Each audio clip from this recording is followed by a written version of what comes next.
I'm Percy Howard, and I am the Vice President of Programs and Operations here at CIBHS. And the purpose of this webinar, we've been getting a lot of inquiry across the state from various people, you know, in the mental health plans, you know, some behavioral health directors, other senior staff, etc., around the topic of what is the history of CIBHS? You know, what do we do? You know, what are our areas of focus? What's our mission? And I think that a lot of those questions are an artifact of the fact that behavioral health, the landscape of behavioral health, including the leadership, staffing, etc., has been in a rapid cycle of change. Well, I mean, really from forever, but very much so in the last 5 to 7 years. And there's actually a large percentage of the behavioral health directors in California, a large percentage of you folks and your staff, you know, are relatively new to your roles. You know, in the sense that you know, in the last 4 or 5 years, there's been a great deal of turnover. So what we wanted to do was respond to some of these queries by putting on this webinar that focuses on just those things. What is our history? How did we come about? What's our story? Why do we exist? You know, what is the hoped for value that we bring to the field of behavioral health in California? So who we are and what we do. Few sort of housekeeping items before we start. We've got 90 minutes on this webinar. I will not be presenting for 90 minutes, more than likely.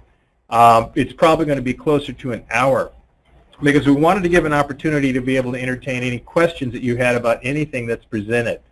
So what I'd like to ask you to do, because it just becomes difficult to actually entertain speaking questions sometimes in the webinar environment, as you go along and you have questions, use the question function on your little dashboard. If you look down to the bottom of your dashboard, you'll see a category for questions. If you click on that, it'll open up a little dialog box, excuse me, and you'll be able to type in your questions. So at the conclusion of the presentation, what I will do is go in there and read the questions, and we'll try to work through as many of those as we can, considering.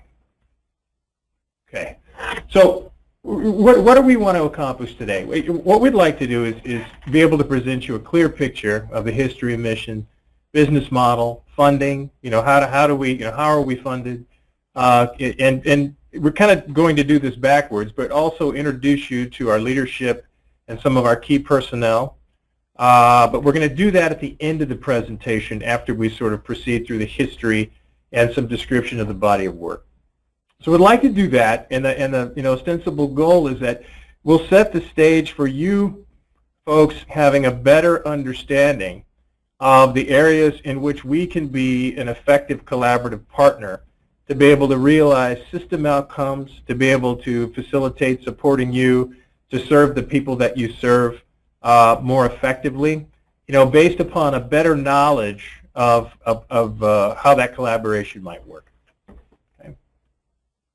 Going backwards here. Okay. So before we really dig into things, I want to make an assumption. You know, we are all becoming integrated entities in the sense that, you know, the definition of behavioral health is not just specialty mental health, but specialty mental health, substance use disorder services, you know, other people serving strategies, you know, to be able to facilitate the outcomes of improved lives for the consumers of our services that we serve. So I'd like to just, you know, have this as the a priori assumption that when we're talking about behavioral health, this is what we're focusing on. So, you know, everything that we're going to discuss as far as our CIBHS view and mission towards the grounding or the the envelope in which we offer our services, that everything is grounded in recovery and wellness. Culture, humility, and inclusiveness is an important component and key linchpin, you know, of all of our values of service. Everything that we do is meant to facilitate access and be able to increase health equity. And everything that we're talking about should be focused on the real-world challenges of behavioral health systems and organizations to serve the people that you do as effectively as you can. So that means, when we're looking at translation of policy and, pragmatic, considerations regarding law, statute, et cetera, the approach that we're trying to become, increasingly adept at is not leaving that off the table when we're working with you to design solutions, or else, frankly, they just won't be effective. So we just wanted to start off with that assumption. Okay. So a little bit about the history. The history of CIBHS is inextricably linked, with the history of CBHDA. Both organizations basically grew out of a time, when we were responding to scarcity in resources, looking at, huge unprecedented budget shortfalls in 1990. That had been at the conclusion of, over 10 years of declining budgets. So there had to be some innovation that was going to be brought into the frame to be able to look at, who was going to be able to support broad policy initiatives, what was going to, who were going to be the players, in the frame as far as practice improvement efforts and being able to support the needs of the county mental health plans in that area. So, part of the solution, that was brought, to the table was state-local program realignment, which, facilitated designated funding sources for mental health and looking at moving the program planning, management, and service delivery responsibilities under the auspices of the counties. Now, this carve-out, quote, legislation was written by our CEO and president and our founder, Sandra Naylor Goodwin. So one of the impacts of this legislation required that DMH look really carefully and do a really thorough review of governance in the mental health system in general. And part of that was, taking a look at what needs to happen. What are innovations and improvements, cost-saving, mechanisms, regarding identification of policy and information sharing that would provide, the necessary input into program design. So part of this, one of the results of these efforts too was that there was a recommendation that the Conference of Local Mental Health Directors, which was a body that was akin to the evolution of CBHDA, would be eliminated. That had been funded by DMH. Now that whole mechanism of funding was going to be shifted back down into the counties. So, hence the creation of CMHDA. And the thing is that I'm still struggle with our acronyms, after our change of both CBHDA and CIBHS. But then, the role and responsibility of CMHDA expanded significantly. So their tax status and structure was a 501c4, and they had to depend on membership dues for core funding. That still exists today. And because of their lobbying status, they were not able to receive tax-exempt funds. So out of that, CMHDA invited Dr. Goodwin, who'd been a county mental health director and a legislative consultant, et cetera, to, in parallel, develop CIMH. And, with the intent to have a parallel organization that could provide training, education, research support to the public mental health system. So we were sort of the, the proverbial Adam's rib that grew out of the side of CMHDA. So that is, that's a little bit about the history of just, how we came, how CIMH came into the context of the behavioral health system in California. So we were established in '93, and we're a 501c3 tax-exempt nonprofit organization. At the beginning, we had Sandra had very limited staff. It was basically her and half of another individual that for support that was shared with CMHDA. So the core funding to be able to stand up CIMH was provided with some transfer of DMH funds, for that had prior been used for information sharing, et cetera, and also a grant from the CMHDA dues. Now, CIMH from the beginning was not set up to be a organization that would exist upon dues being able to have dues paid from the counties. Initially, both organizations shared a board, okay, and they shared the same board. There were monthly board meetings, and the board functions were sort of split between the needs of the two organizations. Shared office space, which we still do now. CIMH, Sandra began, establishing a series of programs and projects that were based upon public and private grant funding and training fees, a fee for service, to the public mental health department. So to the behavioral health entities in California, the county-based behavioral health entities in California. So in '99, this sort of evolved to CIMH establishing a separate board with a separate meeting schedule. And the reason for this was to broaden the board representation for CMH beyond just the scope of county directors, but while still maintaining a very strong presence of county directors on the board, which is reflective of our board structure today. So that gives you sort of a picture of how things evolved structurally throughout the years, and some of the differences, obviously, between the two organizations. CBHDA is a policy organization. They exist to support you, as county mental health plans, and being able to move the needle in the direction of policies that support you to be able to do your work better, that help you translate and activate and implement policies that are mandatory, from the federal government, from the state, et cetera. CIMH, or the CIBHS, and we'll get to that distinction in just a minute. The change for both organizations. CIBHS translates policy to practice. We work with you and other behavioral health entities to be able to bring into the frame innovations, strategies for change and improvement, system change strategies, clinical interventions, et cetera, that exist to be able to support your ability to serve the needs of your constituents. So on to sort of the next evolution for both organizations, really. So on July 1, 2014, then CIMH merged with ADPI, Alcohol and Other Drug Policy Institute, to form CIBHS, California Institute for Behavioral Health Solutions. And the reasons for that mirrored the County Mental Health Directors Association joining with the County Alcohol and Drug Program Administrators Association to become CBHDA, the County Behavioral Health Directors Association of California.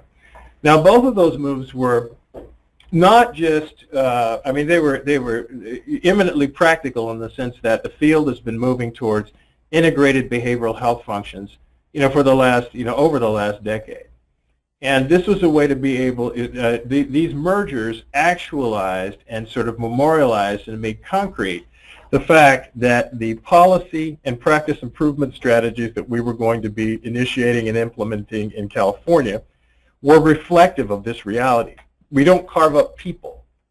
Sometimes we do carve up people, but the intent of our system shouldn't be to carve up people. People come to us with a complexity of needs, across a range of presentations and problems.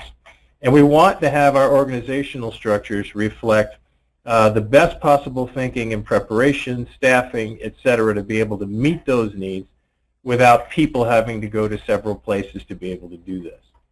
So these mergers were basically indicative of a recommitment and a total commitment to not just that philosophy, but in practical point of fact, how we were going to change practice to reflect this. So how is CIBHS funded? Well, right now, as we speak, close to 50% of our revenue is through contracts with the Department of Healthcare Services. And I say contracts, those contracts are a sort of our historical specialty mental health contract, and then a substance use disorder, contract, the organized delivery system waiver contract that we have with DHCS as well.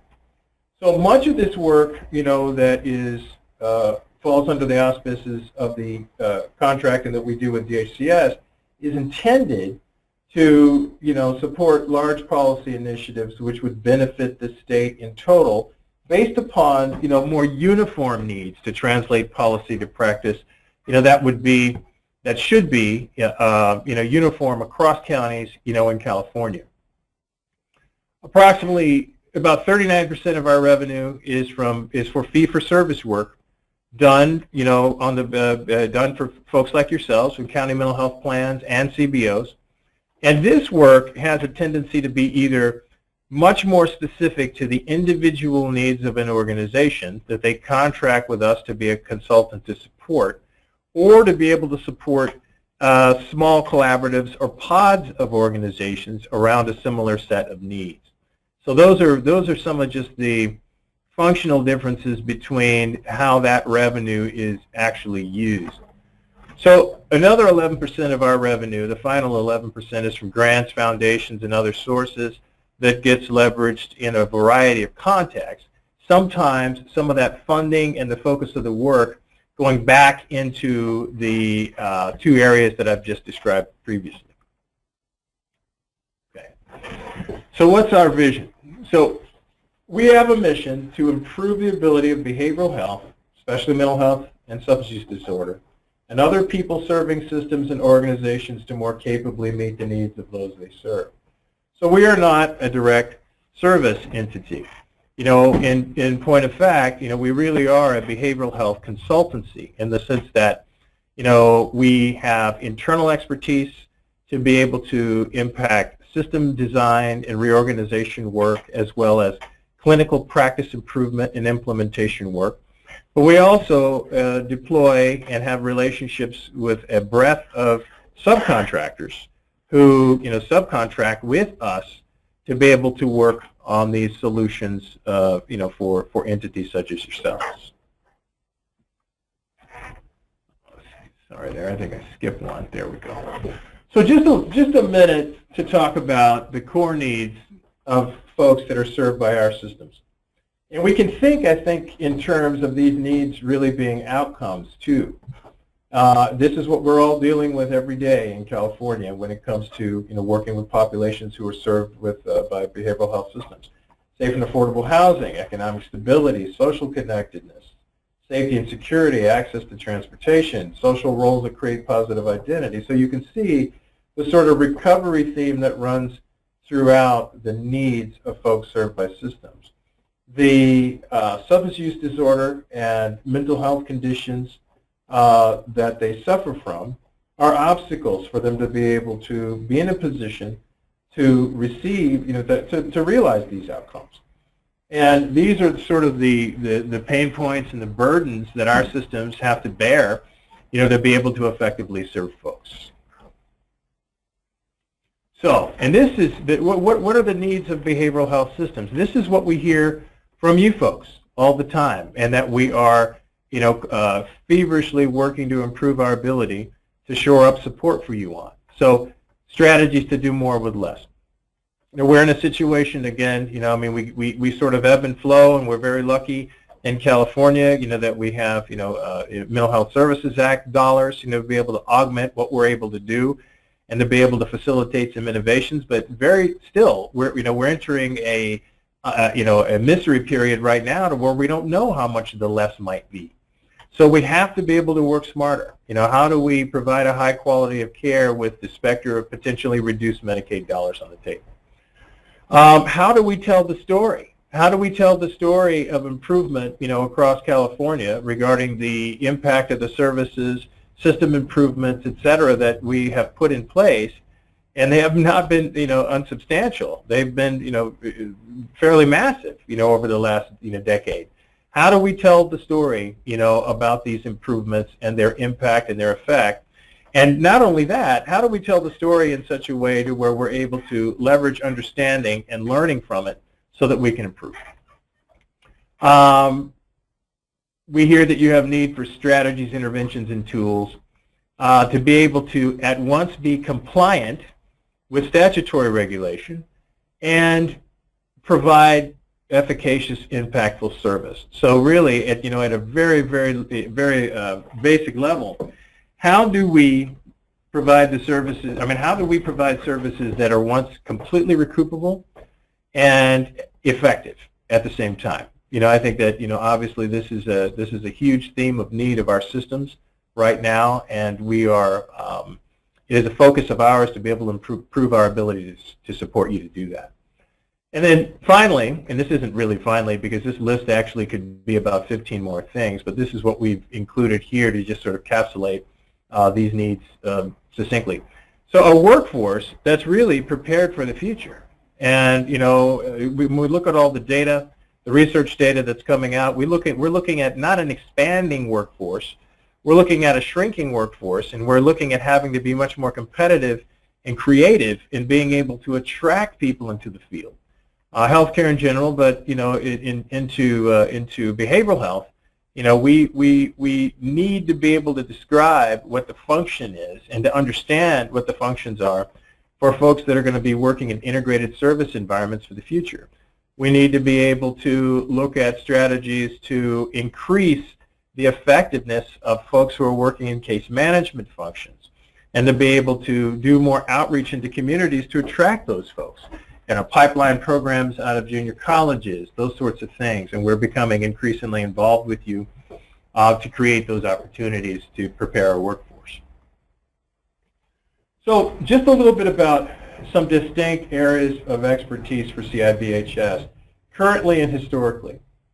So we have been deeply involved in the implementation of evidence-based practice and community-defined practices for well over a decade. And many of you who are on the phone right now, have implemented and stood up, several of the models that we mentioned here: regression replacement training, functional family therapy, various psychotherapies that are geared towards minimizing the impact of psychosis, in the lives of consumers that we serve. Seeking safety, mental health first aid, motivational interviewing, etc. So these practices are strategies, part of a quiver of strategies, that we use to create solutions that move the needle in a positive direction for consumers of behavioral health services in California. They're not an end unto themselves. Another area in which we've been working for quite some time is systems evaluation and redesign, with a QI and a QA focus. So the learning collaboratives, and many of you have been involved in those learning collaboratives too, using the Breakthrough Series learning collaborative methodology, are designed to be tools to be able to facilitate inquiry into the way systems are organized to be able to support effective practices and stimulate the types of outcomes that we'd like to see for the people that we serve. So, and that's closely related to our evaluation and outcomes management work, which we're talking about in a minute. We have also been involved, CIBHS has been heavily involved in health equity promotion and cultural competence work over the last decade. And a lot of this work is migrating to be an essential component that is integrated into the body of other work that we do. When we're looking at being, as effective as we possibly can be with EBP implementation, we cannot leave access and equity and cultural competence out of the frame, when we're implementing and promoting and applying these practices and working with organizations to be able to do that. So, it's at once still there is a need, sometimes for this work to be a bit carved out and focused to be able to increase competency. But our goal with this body of work is to increasingly integrate this work into everything else that we do. Evaluations and outcomes management.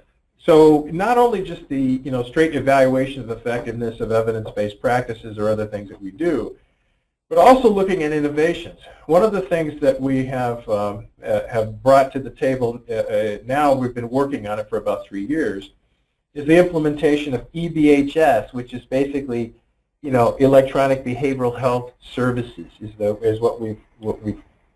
moniker that we've coined for it.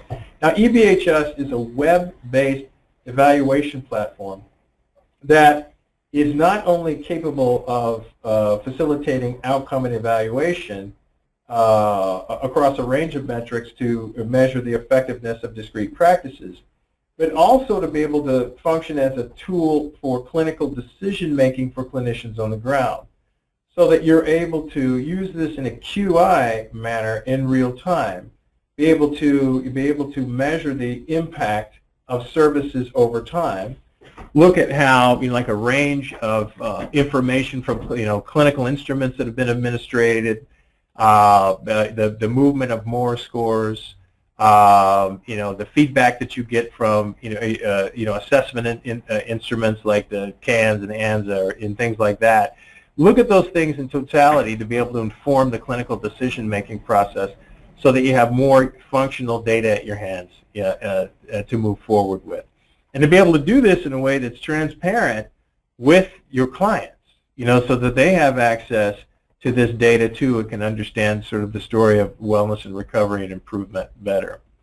EBHS also has, has functions that are able to assist organizations to manage population health and can function, somewhat as a registry, where it is in constant state of evolution.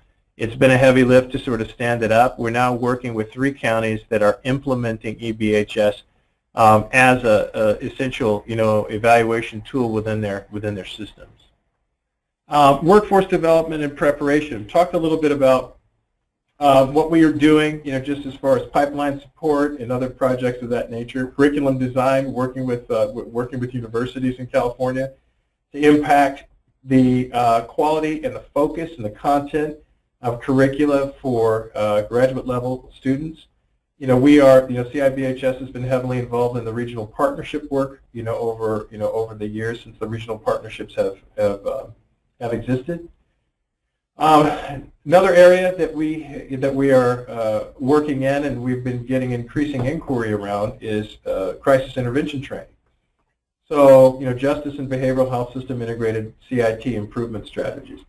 And right now, this is with so much that's happened in the last years that have involved law enforcement entities, work, and brought to the fore the need for law enforcement and behavioral health to be able to work more effectively with communities to affect strategies that keep people safe, that help people be able to receive the services that they need, where they need it. CIT is becoming a vehicle that folks are turning to help assist in that process. So those are some of the areas, and it's not everything that we do, but that is it sort of encapsulates the core of what we do. So how do we do it? What sort of modalities do we use to transfer skill, to transfer understanding, to be able to facilitate sustainability? How do we do it? So conferences, webinars, learning collaboratives, community development teams, and I'll just talk about those for a minute because community development teams are basically peer-to-peer collaboratives that are engaged by CIBHS using our proprietary implementation support strategy, the Community Development Team model. Now the CDT, I'll just say CDT so I don't have to say that whole mouthful over and over again. The CDT is basically an implementation support model for evidence-based practices, community-defined practices, promising practices, etc., that are based upon the National Implementation Research Network principles, which are system engagement is absolutely necessary to be able to support effective practice.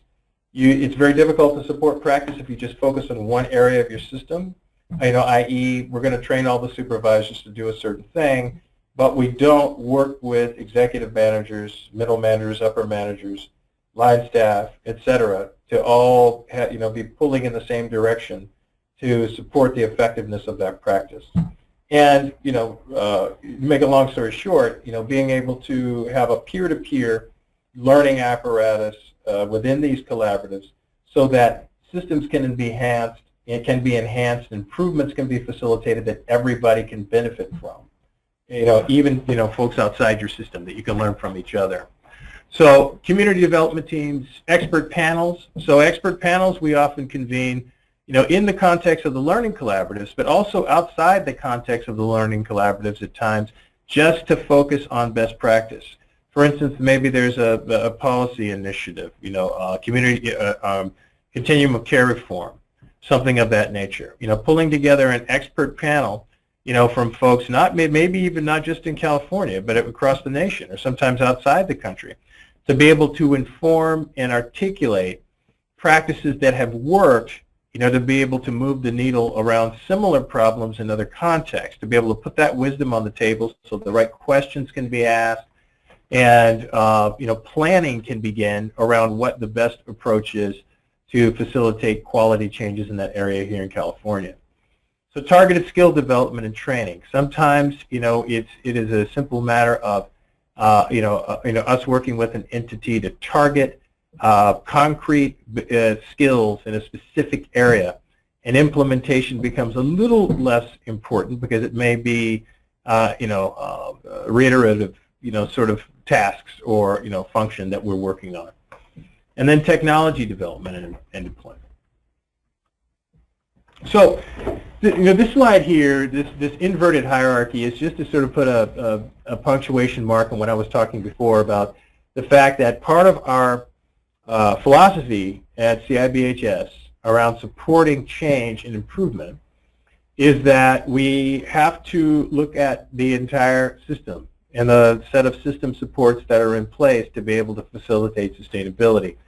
Every system is perfectly designed to get the outcomes that it gets. So again, what we want to do is we want to support innovations, we want to support strategies that support senior leaders, managers, supervisors to be as useful to direct staff as possible to be able to implement and sustain whatever change in practice that is meant to facilitate better outcomes for the people that you serve. There's just reams and reams of data that shows that implementation versus static training, is absolutely more effective, at the end of the day in every case. So, just a little bit here, looking at translating policy to practice and supporting adoption. The adoption curve is just a way of thinking that we use to demonstrate how we've injected innovations and changes into systems, or what we have suggested or what we've worked on based upon where the need is in the field and who responds to that need. So when we look here, we look at this, you look at this curve, and it starts, on the left side of the curve, and you look at 2.5% of folks in any given field. And this is basically, this framing is more often used in IT, but I think that you can sort of apply it here just so that we can give a little bit of a snapshot of the history of the work we've done, why we've done it at the time, and with whom. So about 2.5% of folks are innovators. They're like ready to go. Whatever the pressing concern is or the need, these are the folks that come forward first. And what you might do is convene. That might be a perfect example of convening an expert panel. So you use that modality to inform translation of policy, environmental shifts, put best practices on the table, and start preparing the core content that these folks are going to sort of consume voraciously and move into being early adopters with.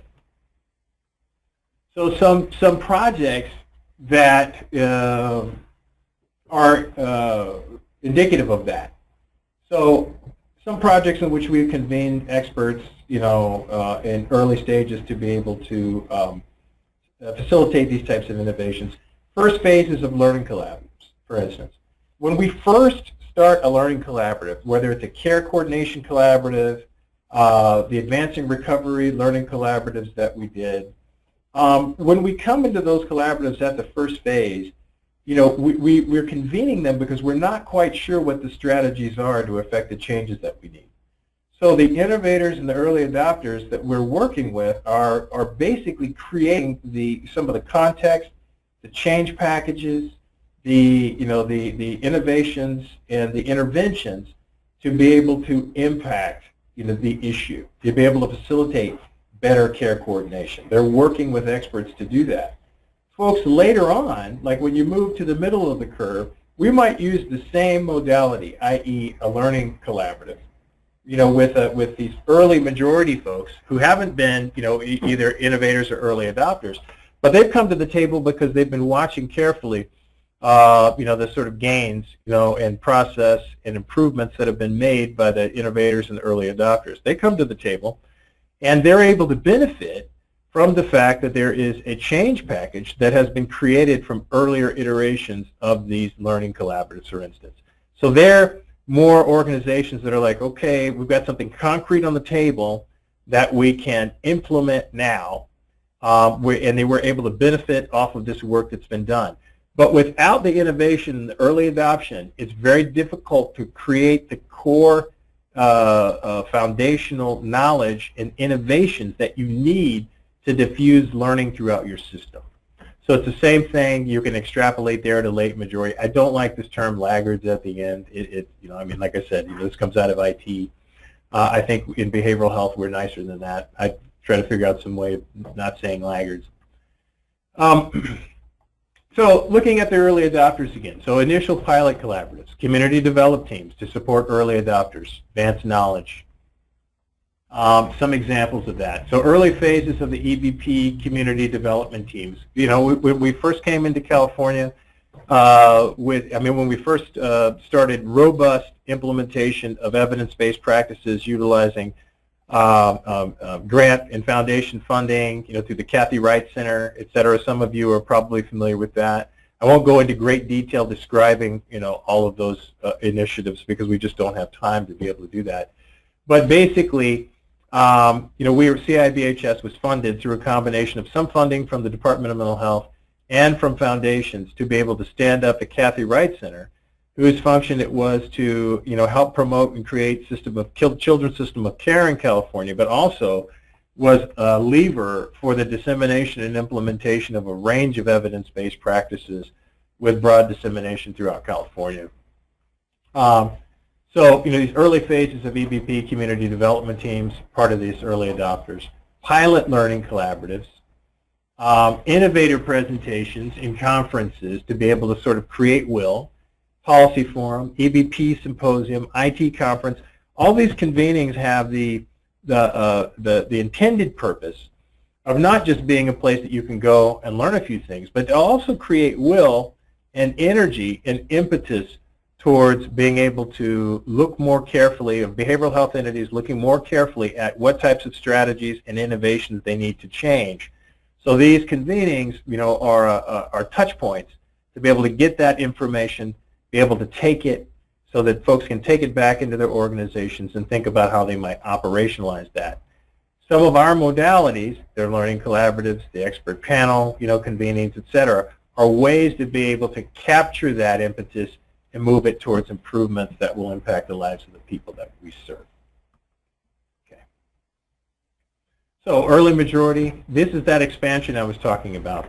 Now you've got more folks coming into the frame, but you also have a much more well-developed, quote, product when you start talking about the type of learning and the type of improvements that you see building within learning collaboratives. This is sort of longitudinal work because it is not based upon you come to the table, we just feed you what you need, and you go away.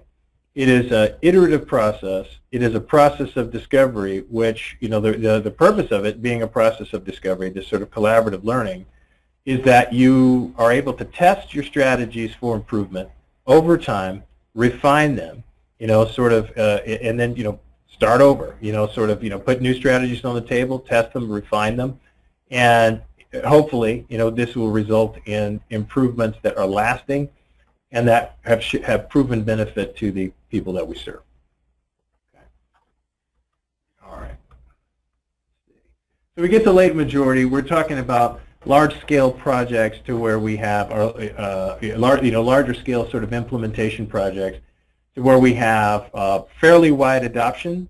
And what we're doing in organizations, like some of you have adopted some of the EBPs that we support, you have clinical teams that are high functioning and doing well, but you want to train more people.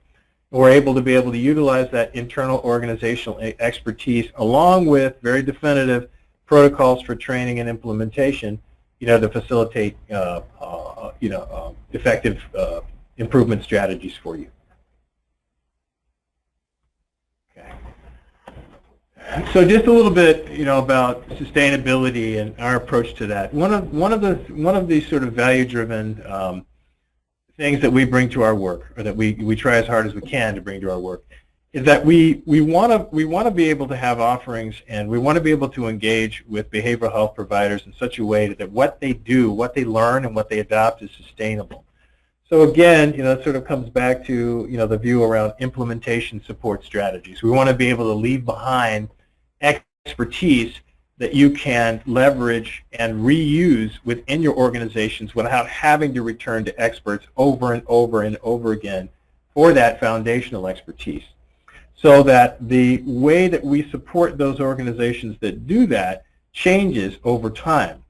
It may morph into a different type of consulting around other system improvements, or adopting other practices that meet other needs, but they're still able to use their implementation expertise to stand these up. So it creates efficiencies within your system. So some of the challenges to that, is the continual need, for CIBHS to merge these changes with changes in regulatory requirements. So, making good outcomes and compliance compatible again. All right. Okay. So just a few things so you'll kind of know what we're working on to improve our ability to hopefully be more useful partners to you. So around practice improvement, in the practice development and implementation support, we spend a great deal of time trying to stay abreast with, practices, understanding practices and improve outcomes, and creating relationships with new entities to be able to bring those offerings to California. An example of that recently is that we have hired Dr. Rick Goshen, who is one of the, along with Charlie Rapp, is a co-developer of the strengths model of case management. Now, the strengths model of case management is a very proven strategy for being able to prepare case managers, health navigators, other people who are working in frontline service to do to provide much more effective levels of recovery-oriented care to the people that they serve. The model is very well researched and supported, and it has a practical utility that has been attractive to many entities worldwide, so that people can get trained up easily and effectively in strengths model practice, to be able to have better relationships with the people that they serve and to be more effective. So that's an example of what we're doing to be able to stay on top of practices that are effective. EBHS, same thing, in the evaluation sphere. So program redesign and now in evaluation support. We at CIBHS, our main methodology is the model for improvement / breakthrough serious methodology for being able to promote system change and creating more effective service delivery systems, to be able to create more effective context for behavioral health entities to be able to provide the services that they do. But we're also we're still looking to innovate and to be able to bring in different types of knowledge. We just recently hired Amy McIlvaine, who's working very closely with Victor Kobler, who's our vice president, who is running all of our substance use disorder work. Amy is an expert in the NIATEX improvement methodology, which is has been used widely in substance use disorder service entities, but is also just a general behavioral health an improvement and change strategy, system redesign and change strategy that we now have expertise in, and so that we're able to offer some nuanced differences around there. Workforce development. I talked a little bit about the sort of pipeline programs. That's an area in which we're going to be looking at very closely. In fact, right now, we're working on the possibility of procuring some grant funding to be able to expand our ability to do that type of work.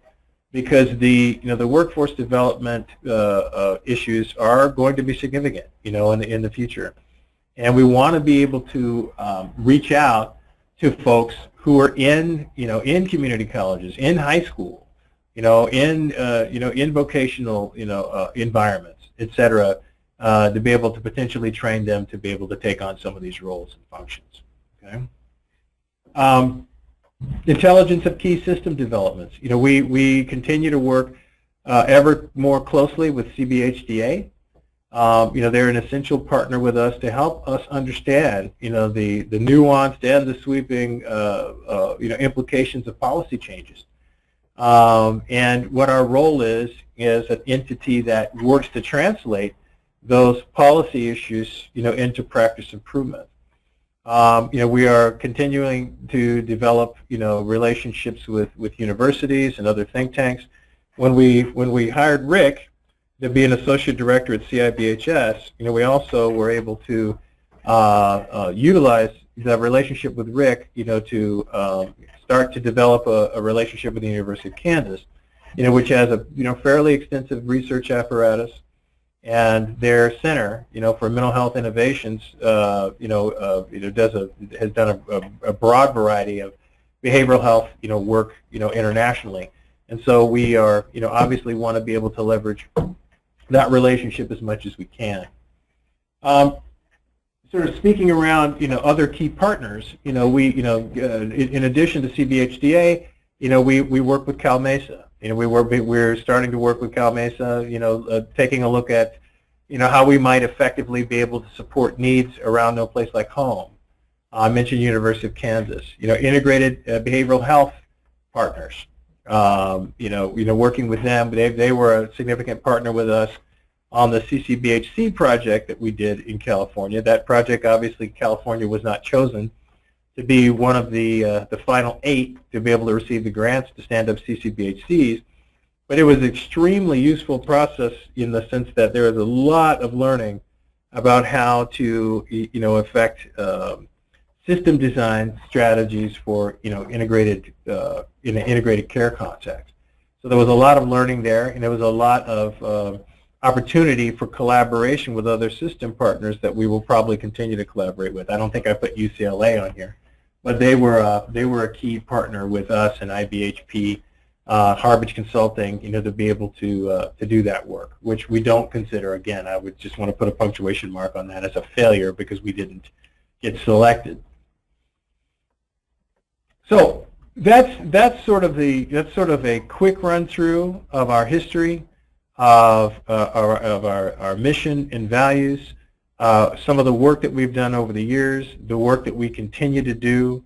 And again, I mean, this could probably be a 3-hour webinar, if I were to go into the weeds around all of it.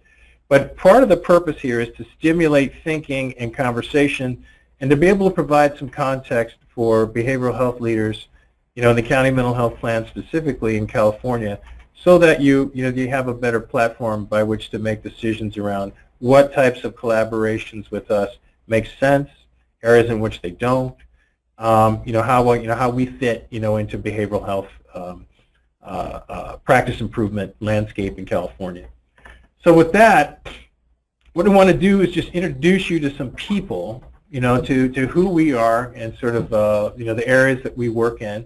Obviously, I'm not going to try to introduce you to all 43 or 44 staff people that we have, but just basically do a quick introduction and overview of our leadership, and then some of our senior staff, just a few of our senior staff. So first of all, Dr. Sandra Naylor Goodwin is our president and CEO, and Dr. Goodwin has been a pretty huge figure in behavioral health, for the last 30 years.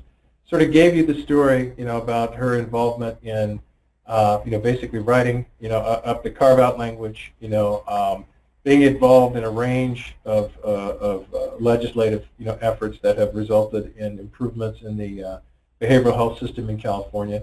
She's been she's a past county mental health director herself, and has had a pretty tireless commitment to improving behavioral health systems, in California, again, for the last, 3 decades.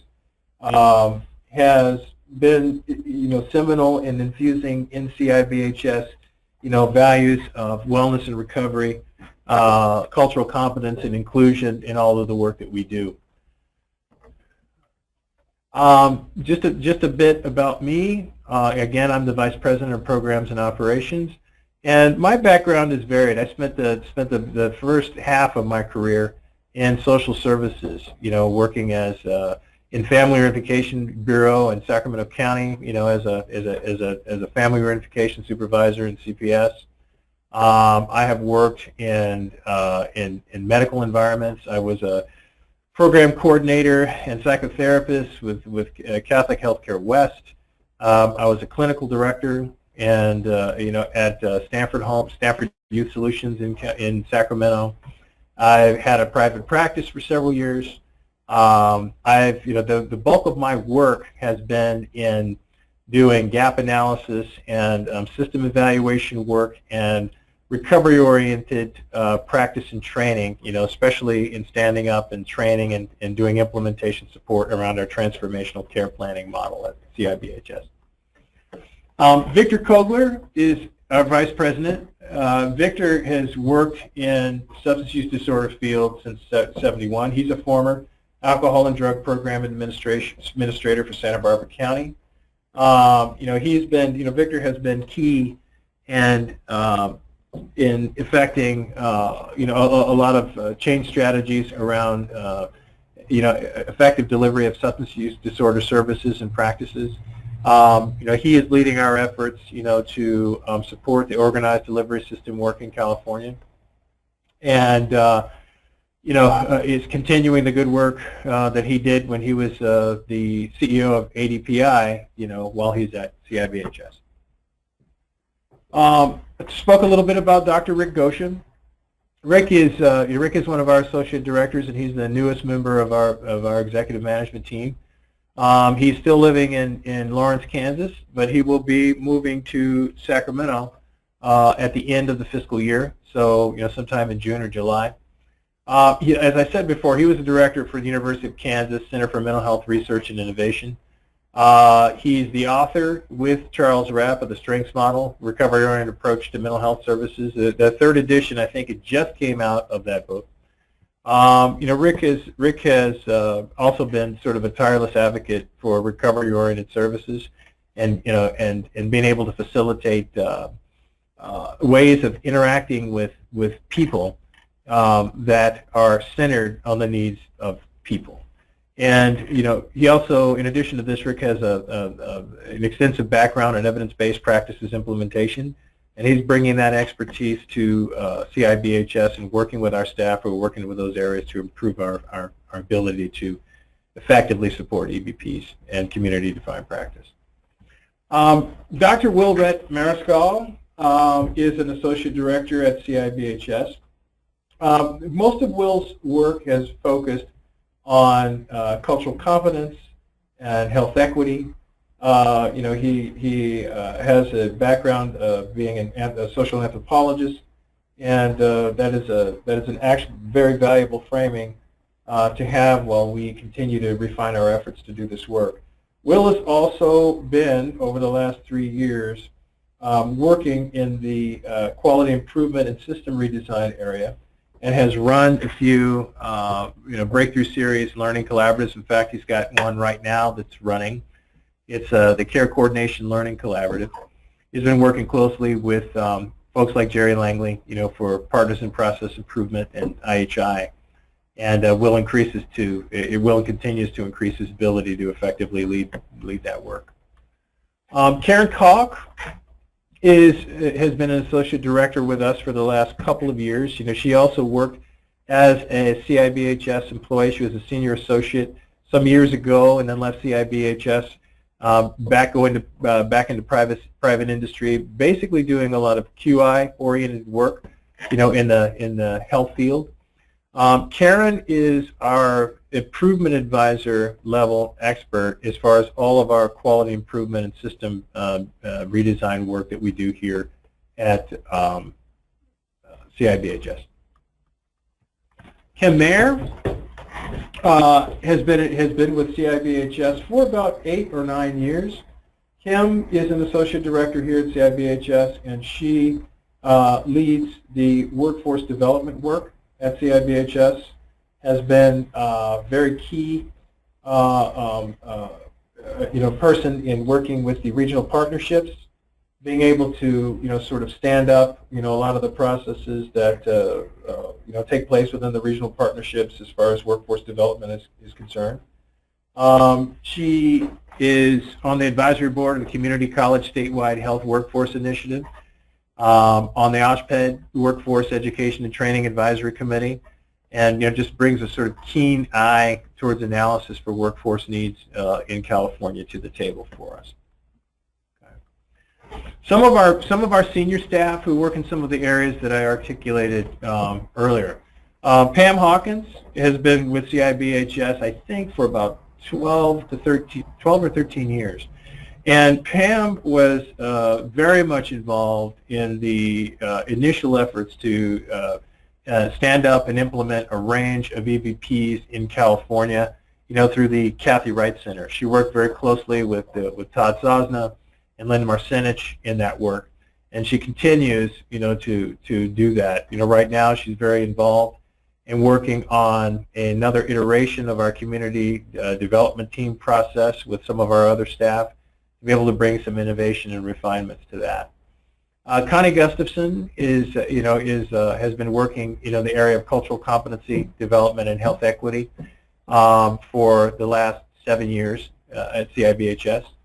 Kristen Dempsey. Kristen is basically, without it being sort of an official title, is really sort of our lead on a lot of our clinical practice training. Kristen is a Mint certified motivational interviewing trainer, and she has been trained in more EBPs to fidelity than anybody I've ever encountered. Seeking safety, it's been so many that I can't even really reiterate all of them. So she was also a former San Mateo County Workforce Education and Training Coordinator, and just having her view, her constant view towards the evolution of all these evidence-based practices has been very beneficial. Yvonne Frazier is a new CIBHS employee, Victor, but not a new person in working with Victor at ADPI and now with CIBHS. Yvonne is also a former county SUD administrator, and she is working very closely with Victor on the ODS waiver implementation work in a variety of contexts. And I mentioned Amy McIlvain. She's, I think, our newest hire, and she has years of process improvement and system redesign work, especially grounded in the NIATEX improvement methodology. So those are just some of our staff. And me only mentioning these people is in no way, shape, or form meant to leave off the table a lot of the hard work that many of our staff do and the expertise they bring to the table. It's just to sort of give you all a snapshot of who we are. So what time is it? Okay, so that's pretty much the overview of who we are. And now, we have plenty of time for questions. I'm kind of look here, and I don't see. Maybe Helen, you can help me check this out.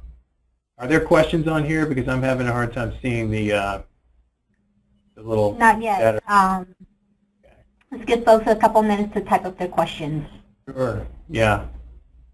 So we'll just take a few minutes and let folks type questions if you have them. I see something lurking under here, Helen, underneath the. Are you sure you don't see anything? I don't see anything. Okay. Just give you folks a couple minutes. We appreciate you taking your time out of your schedules to join us for this webinar.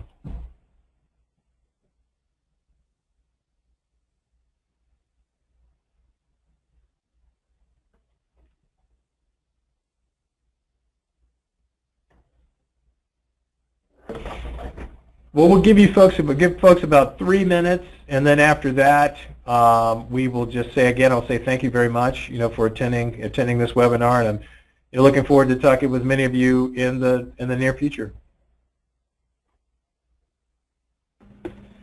And I just want to inform folks that this webinar was recorded. It will be posted on our website, and the PowerPoint will also be available.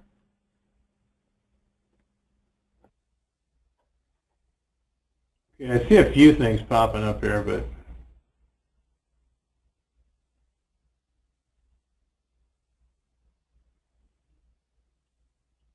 okay.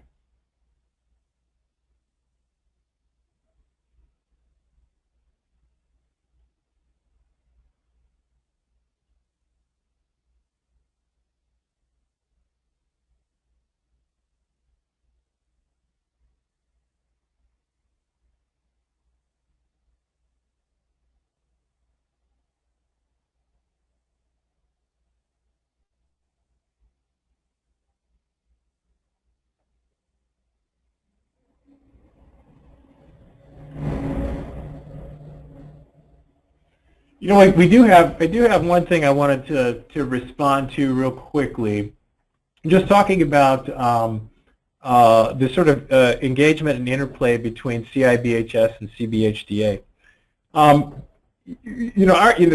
The relationship that we have with CBHDA from our perspective is absolutely essential, and we just like to put out there that we strongly support CBHDA's continued work with the county mental health plans to be that policy translation entity and sort of voice, for the county mental health plans in California around, implementation strategy around policy, what's workable and what's not. They have been extremely helpful to us, in helping us understand sort of the real-world context of the challenges and struggles that the mental health plans have on a constant and daily basis. And we are increasing the amount of conversation that we have daily around a range of issues. And frankly, I think we'd be sort of navigating blind around how to improve our effectiveness without that sort of input from CBHDA. And that we're hoping that the input we give around what we see as innovations in practice improvements, how to sustain, positive and effective change, what we can do to be helpful, to help, county mental health plans and other behavioral health entities be successful, is valuable to them too. But I just wanted to put that out there before we stop.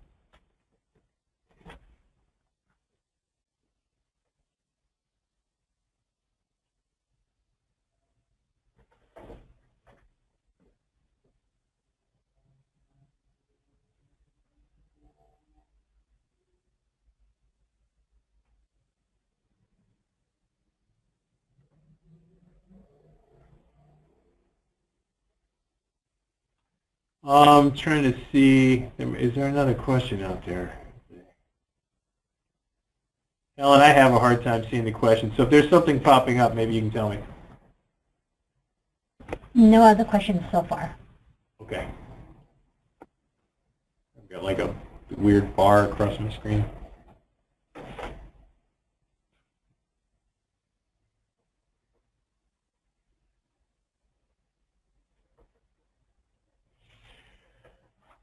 Okay, well, it doesn't appear that we're going to have, any more questions, for this presentation. If any of you, the one thing I didn't do is sort of leave the contact information up there on the screen, my contact information. But I mean, we're pretty easily accessible, through the website, and I think a great deal of you do have, our contact information. But I'll just put it out there. My number is 916-501-0989, and my email address is phoward@cibhs.org. And obviously, you're free to contact, any of our team, with any questions that you have about anything that we do, and reaching out to us, and we appreciate and look forward to that. So thank you very much, and I think with that, we will sign off.